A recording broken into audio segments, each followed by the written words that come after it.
All right, let's jump into this explainer. We're looking at a crazy paradox. Why does modern wealth make us so anxious? We've got more wealth than any humans in history, right? Yet, our psychological misery is literally off the charts. Since the Industrial Revolution, material progress just exploded. Millions of regular folks suddenly got incredibly comfortable homes.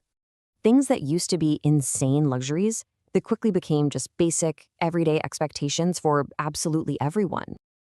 Catalogs and malls suddenly put this flashy, expensive lifestyle right within everyone's imaginative reach. But here's the kicker.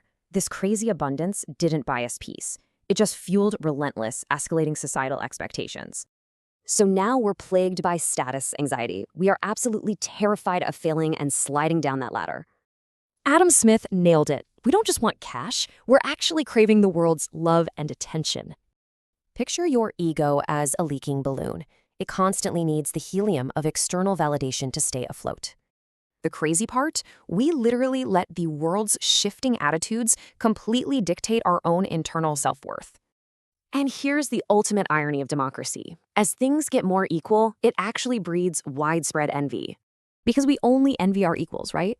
Modern equality gives us literally millions of peers to constantly envy.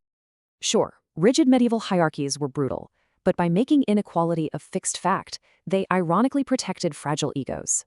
Today, though, the media relentlessly promises that anyone can achieve anything, skyrocketing our expectations to impossible heights.